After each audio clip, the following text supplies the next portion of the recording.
Hello बच्चों, good morning. कैसे हैं भाई सब लोग? पार्ट टू हमने कंप्लीट किया। आज हम पार्ट थर्ड पे हैं, साइंस को कंप्लीट करते हैं।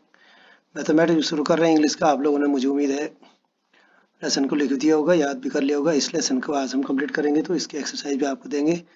अगर मासिक परीक्षा हुई तो इसमें से बहुत कुछ आने वाला है, इसलिए इसके क्वेश्चन आंसर को भी कल हम जरूर लिखेंगे।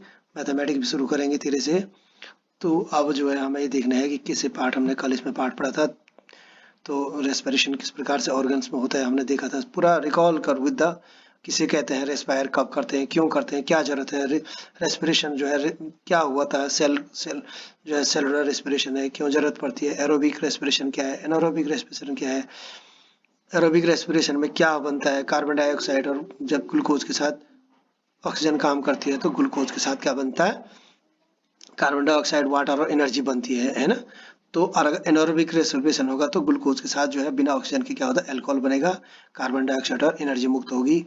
ठीक है, इसमें पानी नहीं बनेगा तो सीधा अल्कोहल बनेगा और कार्बन डाइऑक्साइड के साथ बाहर मुक्त होगी। ये भी हमने कल बात की थी, परसों बात की थी। फिर हमने कहा था कि जो है ये ग्लूकोज के साथ क्या बनता है। अगर कभी हमने कहा था कि मसल्स पुल क्यों हो जाती, तो उस समय ये कहा गया था। तो मसल कोशिकाएं क्या करती है उस समय, उनको ज़्यादा ऊर्जा की जरूरत पड़ती है दौड़ते समय, लेकिन उतनी ऊर्जा जो है एरोबिक रेस्पिरेशन से पूरा नहीं हो पाता है। तो उस वजह से क्या होता है कि उन्हें जो है अनारोबिक रेस्पिरेशन करना पड़ता है, जिसकी वजह से जो है अचानक करना पड़ता है। लैक्टिक एसिड वहां बढ़ जाती है, ये लैक्टिक एसिड का गोला वहां पर बन जाता है और उसके बाद उसके पैर में दर्द शुरू हो जाता है। बाद में इसी को जो है गर्म से मसाज से धोकर गर्म पानी से और कुछ सिकाई करके और उसको जो है करके इसको जो है लैक्टिक एसिड को वापस खून में मिला दिया जाता है। फिर एयरबायोटिक रेस्पिरेशन होता है, फिर पैर ठीक हो जाता है। फिर कहते हैं ब्रीथिंग। ब्रीथिंग किसे कहते हैं? ब्रीथिंग में हमने कहा था इनहेलेशन एक्सहेलेशन। एक श्वास लेने अंदर लेने की प्रक्रिया को इनहेलेशन कहते हैं, छोड़ने को एक्सहेलेशन कहते हैं। एक छोड़ना और एक निकालना ब्रीथिंग रेट। अब हम एक मिनट में कितना सांस लेते हैं, कितना छोड़ते हैं, कितना लेते हैं, वो ब्रीथिंग रेट कहलाता है। तो प्रत्येक समय के लिए भी यहाँ पर ये कहा गया था कि भाई नॉर्मल में एक लड़के का नाम लिखो और उसको नॉर्मल में फिर उसको जो है पैदल चलाओ, फिर उसको जो है तेज चलाओ 100 मीटर तक, और उसके बाद फिर उसको आराम कराओ। तो फिर अलग अलग जगह पर उसके एक मिनट में कितने कितने सांस ले रही है, यहाँ पर उसने एक मिनट में कितने ली, यहाँ पर कितने ली, यहाँ पर कितने पर, तो उसको प्रति मिनट जो है उसका रेट भी निकल जाएगा। तो इस प्रकार से इसने एक बात हुई थी। फिर हमने यहाँ बात की थी कि भाई कोई आराम किस किस कंडीशन में आदमी को जो है ब्रीथिंग कैसी होती। तो हम लोग कहते हैं हाउ डू वी ब्रीथ, हम कैसे सांस लेते हैं। तो ये है नोजल कैविटी से लंग्स में जाता है, चेस्ट कैविटी होती है, फिर डायफ्राम होता है। कल बात हुई थी हमने कि डायफ्राम जब जब हम सांस लेते हैं तो नोजल कैविटी के माध्यम से किस प्रकार से डायफ्राम मूव्स करता है ऊपर नीचे, ये हमने बात की थी। ये डायफ्राम है, ये लंग्स हैं। जब हम सांस अंदर लेते हैं तो ये जो है ऊपर की तरफ चले जाते हैं, ये लंग्स बाहर की तरफ चले जाते हैं, और फिर ये जो है ये क्या हो जाता है, नीचे चला जाता है। तो उसमें हम ह्यूमन रेस्पिरेटरी सिस्टम हमने कल बात की थी। इसको पूरा चित्र बनाने के लिए बात की थी। बायोपेज में इसका चित्र बनना है। नोजल फेजेज है, ओरल कैविटी है, इसमें सब बात हो रही थी कि किस प्रकार से हमने कल इसको निकाला है। यहाँ पर भी बात, ये देखो पूरा अच्छे से चित्र बनाया जाता है कि जब एयर अंदर जाती है तो क्या होता है, ये बाहर की तरफ हमारे जो रिब्स हैं ये बाहर चले जाते हैं, और ये हमारा जो है डायफ्राम है ये क्या हो जाता है, डाउन की तरफ मूव कर देता है। और ये जब हमारा जो है जब बाहर निकलती हवा, कार्बन डाइऑक्साइड युक्त हवा बाहर निकलती, तो ये क्या हो जाते हैं, अंदर की तरफ रिब्स सिकुड़ जाते हैं और डायफ्राम जो है बाहर के मूव्स बैक, ये जो है वापस आ जाती है। तो एक्सलेशन में ये होता है, इनलेशन में ये होता है। ठीक है, तो अपने साथियों के साथ देखो कि साइज ऑफ द चेस्ट कितने, जब उसने सांस अंदर ली तो उसका चेस्ट की साइज कितनी थी और जब छोड़ी तो कितनी थी है, और दोनों में कितना अंतर आया छोड़ने और उसमें करने में। तो बड़े बड़े स्कूलों में, फौज में, दौड़ने में हमेशा चेस्ट को नापा जाता। तो कौन कितना जैसे हम सभी हवा को अंदर लेते हैं तो उस प्रकार से हमारे अंदर जाती रहती है। यहाँ पर भी बात हुई कि what do you breathe out, तुम लोग क्या करते हो। हम लोग what do we breathe out, अब हम किस प्रकार से सांस लेते हैं, हमारी सांस बाहर कैसे निकलती है, ये सब बात, इसमें सब बात हो रखी थी। Breathing in the better life, हमने अच्छे जिंदगी के लिए जो है एडिशनल ब्रीथिंग एक्सरसाइज हमें क्या करना चाहिए, प्राणायाम करना चाहिए, है ना। Capacity of the junk lungs to take more air, हमारे लंग्स, हमारे जो फेफड़े होते हैं, जो लंग्स होते हैं, उनको उनकी कैपेसिटी खूब होनी चाहिए बल हवा भरने के लिए। 10 मोर ऑक्सीजन कैन बी सप्लाइड, जिस पे कि हमारे शरीर में और ऑक्सीजन की सप्लाई हो to body cell resulting in release the more energy. और जब कोशिकाओं में और ऑक्सीजन जाएगा तो वहां से क्या होगा, और ऊर्जा मुक्त होगी। ये हमने कल बात की थी। आज हम जो है फिर से इस पे चल रहे हैं कि कल हमने बोला था कि भाई ये चित्र यहाँ पर दिया गया है कि अगर हम ये देखो यहाँ पर भी 9.8 में कहा गया था कि कैसे पता चलेगा कि इसमें अगर हम चूने का पानी में डालें और एक स्ट्रॉ से लड़की को फूंक मारें तो हवा में क्या होगा, कार्बन डाइऑक्साइड होगा। तो जैसे चूने के पानी में ये जाएगा, ये सफेद और कर देगा, देखो लाइम वाटर को चेंज कर देगा, lime water colour acceleration lime water में, देख रहे हो। तो अब ये कह रहा है the percentage of oxygen and carbon dioxide in inhalation and exhalation higher. जब हम हवा लेते हैं, देखो इनहेलेट एयर में तो 21% ऑक्सीजन होती है, ठीक है, समझ में आ रहा है। लंग्स में 21% ऑक्सीजन होती है और 4 कार्बन डाइऑक्साइड होती है केवल उस समय। 0.04% जब क्या होती है, मात्र क्या होती है उस समय, उसमें ऑक्सीजन के साथ 21% कार्बन, 0.04% जो है क्या होती है हमारे में कार्बन डाइऑक्साइड होती है। लेकिन जब हम लोग जो है बाहर निकालते हैं तो क्या होता है, एक्सहेलेट हायर में क्या निकलती है, 14.6.16.4 ऑक्सीजन होती है और 4.4 कार्बन डाइऑक्साइड। इसमें ऑक्सीजन भी निकलती है बाहर, ऐसा नहीं है, लेकिन ये 4.4 कार्बन डाइऑक्साइड होती है उसमें, ठीक है। तो ये सब चित्र भी बनाया, इसका चित्र भी बनाया जाना है बाएं पेज में। तो अब है ब्रीथिंग इन आवर एनिमल्स। अगर अन्य जानवरों में किस प्रकार से श्वसन क्रिया होती है, तो सांस कैसे, अन्य जानवर किस प्रकार से सांस लेते हैं ये देखने। एनिमल सच एज एलिफेंट्स, हाथी जैसे जानवर, लॉयन जैसे जानवर, cows, goats, frogs, lizards, snakes, birds have lungs in their chest cavities like the human beings. और ये सब जानवरों के हमारे छाती की जैसे हमारे अंदर जो लंग्स होते हैं चेस्ट में, उन्हीं की तरह भी चेस्ट कैविटीज इनके अंदर भी होती है मनुष्यों की तरह। हाउ डू अदर ऑर्गेनिज्म, और ये भी ये हमारी तरह ही सांस लेते हैं। हाउ डू अदर ऑर्गेनिज्म, और किस प्रकार से अन्य जीवधारी, do they also have lungs like those of the human being, क्या अन्य जानवरों में भी मनुष्य की तरह जो लंग्स होते हैं। लेट अस फाइंड आउट, आओ पता करें। कॉकरोच के बारे में बात हो रही है। A cockroach has small opening in the side of इस बॉडी, इनके शरीर में, कॉकरोच के शरीर में क्या होता है, एक छोटे छोटे छेद होते हैं, मतलब ओपनिंग होती है इनके बॉडी में। Other insect also have similar opening, और अन्य जो है कीड़ों में भी, इंसेक्ट्स में भी इसी प्रकार से ओपनिंग होती है शरीर में। बुझो कह रहा है, Boojho want to know if cockroach, snails, fish, earthworm, ants and mosquitoes also have lungs, यही पूछ रहा है वो भी। दीज ओपनिंग, और ये जो ओपनिंग होती है उन्हें कहते हैं क्या, स्पाइरिकल्स, ठीक है। स्पाइरिकल्स, इनको 10.9 में देखो, 10.9 में ये जो स्पाइरिकल्स, छोटे छोटे जो छेद बने हुए हैं, स्पाइरिकल्स हैं। Insects have a network of air tubes called the trachea, इनके अंदर जो हवा की ट्यूब भरी हुई रहती है भाई, इनके अंदर क्या होती है, हवा की ट्यूब रहती है, इनको कहते हैं ट्रैकिया। जरा इसको अच्छे से याद करना है, called the trachea for gas exchange, और ये हवा को आदान प्रदान के लिए क्या बनी रहती है, ट्रैकिया ट्यूब बनी रहती है। Oxygen rich air rushed through spiracles, अब हवा इस छेदों से क्या होता है, ऑक्सीजन वाली हवा जो है अंदर जाती है स्पाइरकल्स के माध्यम से इनटू द ट्रैकिया, इसमें ट्रैकियल में ट्यूब्स में जाती है। Diffuse into the body tissues, और उसके बाद जो है बॉडी टिश्यू की द्वारा डिफ्यूज होती है। And reaches every cell of the body, और प्रत्येक कोशिका में चली जाती है। Similarly carbon dioxide from the cells, और उसके बाद कोशिका से कार्बन डाइऑक्साइड बाहर निकलती, goes into the trachea, trachea tube में वापस पहुंचती है। And moves out through the spiracles, और इसी प्रकार इसी स्पाइरिकल से जो है वापस बाहर निकल जाती है। These air tubes और tracheas are found only in insects and not in any other groups of the animals, ये केवल जो है इंसेक्ट्स में ही, कीड़े मकोड़ों में ही पाया जाता है, अन्य किसी जानवरों में ये नहीं पाया जाता। अर्थवर्म की बात आ रही है। Recall from the chapter 9 of class 7-6 में बात की है, याद करने की कोशिश करें। That earthworm breathe through their skin, हमने कहा था कि ये जो जमीन में अर्थवर्म होते हैं, केंचुए होते हैं, ये क्या, कहाँ से सांस लेते हैं, केंचुए अपनी चमड़ी से, है ना, अपनी स्किन से लेते हैं। The skin of an earthworm feels moist, वो हमेशा नमी एकदम चिपचिपे जैसे रहते हैं, नमी रहती है उनमें। एंड स्लिमी, एकदम स्लिमी रहते हैं। एंड टचिंग, जिसको जैसे हम स्लिमी टचिंग जो है, उनको टच करेंगे तो एकदम फिसलन नमा टच रहते हैं उन। Gases can easily pass through दम, और वहीं से उनके जो है शरीर से क्या हो जाता है, गैस का आदान प्रदान होता है। Through frog have a pair of lungs, यहाँ तक कि मेंढक में भी दो क्या होते हैं, दो जोड़ी क्या जो है, एक जोड़ी क्या हो जाती है, लंग्स होते हैं, लाइक ह्यूमन बींग्स, मनुष्यों की तरह। They can also breathe through their skin, लेकिन वो अपने स्किन से भी क्या कर सकते हैं, सांस ले सकते हैं। Which is moist and slippery, जबकि क्योंकि उनके भी क्या होता है, नमी और चिपचिपे उनका भी शरीर रहता है, वहां से भी वो अपने सांस ले सकते हैं।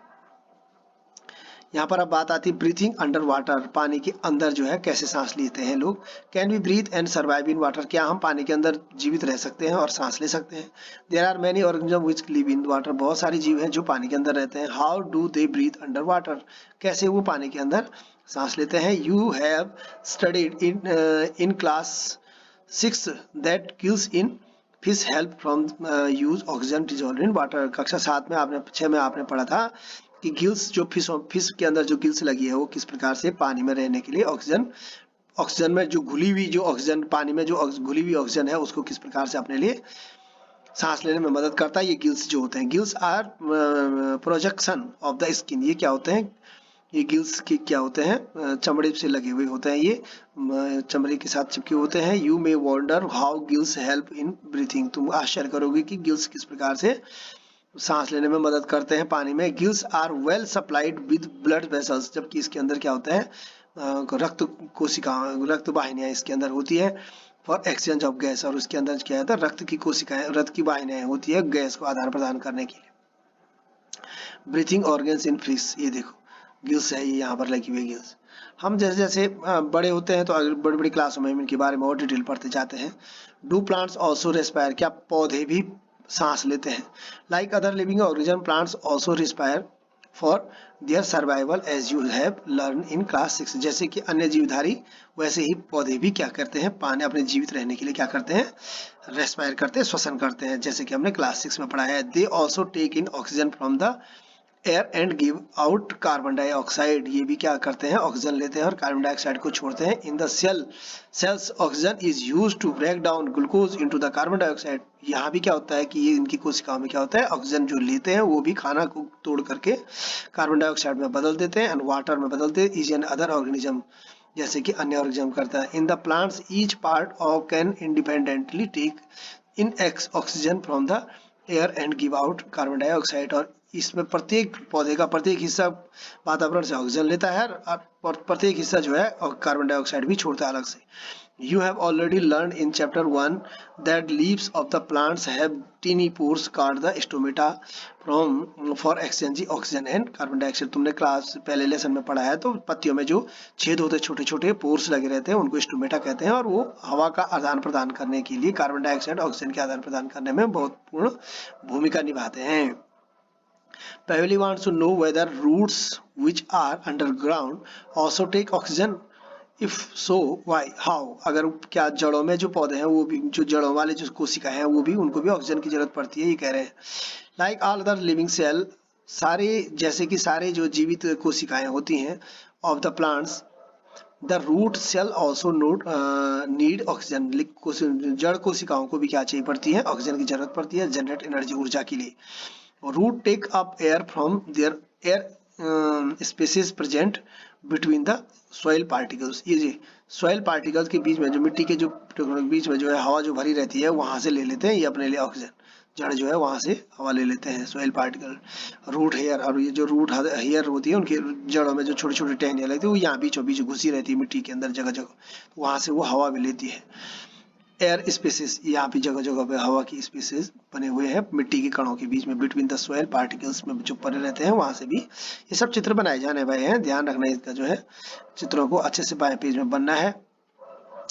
Can you guess what you happen in a potted plants in over water, क्या होता है कि जब हम बहुत ज्यादा पानी डाल देते हैं किसी में जो है तो उसमें क्या होता है। In the chapter you learn that respiration is a vital biological process, all living organisms need into respire to get the energy needed to for their survival। इस पार्ट में हमने ये पढ़ा, ज्यादातर हमने ये पढ़ा पूरा बायोलॉजिकल वाइटल, पूरे जीवधारी में, पूरे जीव जगत के अंदर जो है हमने ये देखा कि उनको श्वसन की बहुत आवश्यकता होती है, श्वसन की पूरी प्रक्रिया सब में होती है, पूरे जीव में सब श्वसन की प्रक्रिया होती है।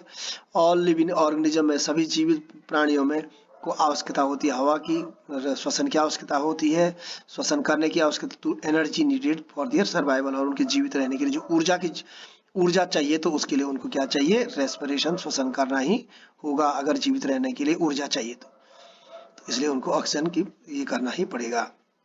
ये 10 शब्द हमने यहाँ पर देखे थे। Aerobic respiration, anaerobic respiration, breathing rate, cellular respiration, diaphragm, exhalation, gills, lungs, inhalation, spiracles, trachea, ribs, ये सब हमने देखे, इतने सारे शब्द पढ़े और भी आए थे यहाँ पर। तो इस लेसन में हमने 1 2 3 पढ़ कर देखो कैसे कि सारा समरी हमने इसमें बता दी है कि हुआ क्या था। Respiration is essential for survival living organism releasing energy from the food. इसका काम है ऊर्जा को मुक्त, सभी जीवधारियों के लिए बहुत जरूरी है और इसका काम है ऊर्जा मुक्त करना। The oxygen we inhaled use break down glucose, carbon dioxide and water energy in release in the process. इसके साथ जो है अब जब ऑक्सीजन हम लेते हैं तो वो इसके बाद खाने को तोड़ने के बाद क्या छोड़ता है, पानी ऊर्जा में और कार्बन डाइऑक्साइड में पूरे खाने को तोड़ देता है। ऊर्जा हमारे काम आती है, कार्बन डाइऑक्साइड और पानी हम शरीर से बाहर निकाल देता है। Break down of glucose occur in the cells is organism cell respiration. Break down of glucose का जो कोशिकाओं में होता है, इसका ऑर्गेनिज्म में सेलुलर रेस्पिरेशन के माध्यम से। In the food break down with the use of oxygen. खाने के द्वारा जो खाना टूटता है वो ऑक्सीजन के माध्यम से होता है। It is called the aerobic respiration. In the break down occurs without use oxygen. जब ऑक्सीजन की जरूरत होती है तो उसको एरोबिक रेस्पिरेशन कहते हैं। जब ऑक्सीजन की जरूरत नहीं पड़ती है तब उनको एनारोबिक रेस्पिरेशन कहते हैं। Card the anaerobic respiration Avvai. During heavy exercise, जब हम बहुत एक्सरसाइज करते हैं तो उसमें हमारे मसल सेल्स क्या करती है, इनसफिशियंट जो है उनको ऑक्सीजन का ऊर्जा की जरूरत होती है। Food break down by the anaerobic respiration. और मसल्स कोशिकाएं भी कभी कभी एनारोबिक रेस्पिरेशन करती हैं। Breathing is the part of process of respiration during which an organism takes place in oxygen rich air gives air rich and carbon dioxide. The respiration और organ for the exchange gases way in different organism. जब हमारा जो प्रक्रिया होती है respiration की, तो हम एक बार जो है प्रत्येक ऑक्सीजन रिच, जब हम ऑक्सीजन युक्त जो हवा हम अंदर लेते हैं और कार्बन डाई ऑक्साइड युक्त को हम जो गैस होती है उसको बाहर छोड़ते हैं। प्रत्येक जीवधारी में अलग अलग प्रकार के और जीवधारी में अलग अलग एक्सचेंज गैसों के ऑक्सीजन के अलग अलग ऑर्गन होते हैं। ड्यूरिंग इनहेलेशन, जब हम अंदर सांस लेते हैं तो अवर लंग्स एक्सपेंड, हमारे लंग्स क्या हो जाते हैं, फैल जाते हैं। And come back the original set at the move during acceleration, और वापस अपनी पोजीशन में आ जाते हैं जब हमारा हवा को हम बाहर छोड़ते हैं। Increase physical activities enhance in rate of breathing. और हमारे पास क्या होता है, हमारे जैसे हमारी तेज बढ़ती है तो हमारी रेट ऑफ ब्रीथिंग भी बढ़ती जाती है। इन एनिमल लाइक काउ, हमारे शरीर में जैसे गाय है, बफेलो है, डॉग और respiratory organs and the process of breathing similar. सारे इनमें मनुष्यों की तरह ही रेस्पिरेशन की प्रक्रिया चलती है। इन अर्थवर्म, केचुए में क्या होता है, exchange of the gas occurs through the moist skin. उनकी चिपचिपी स्किन के माध्यम से क्या होता है, गैस बाहर निकलती है। In fishes of takes place through the gills and the insects through the trachea के माध्यम से, इनकी माध्यम से निकलती है इंसेक्ट्स में। In a plant the roots takes in air present in the soil. और रूट, पेड़ जो है कहाँ से लेते हैं हवा, ऑक्सीजन मिट्टी से लेते हैं। लीव्स टीनी पोर्स जो रहता है इसमें स्टोमेटा के थ्रू से हवा लेते हैं, एक्सचेंज गैस का करते हैं। The break down of the glucose in the plant is similarly that in other living beings. Same की अन्य जीवधारियों की तरह होता है जैसे इसमें होता है। तो ये हमने पूरा समरी भी इसको आपको पढ़ा दिया है, इसको अच्छे से पढ़ें और इसी पार्ट से इस बार बहुत कुछ आने वाला है। इसकी एक्सरसाइज आपको कल दी जाएगी।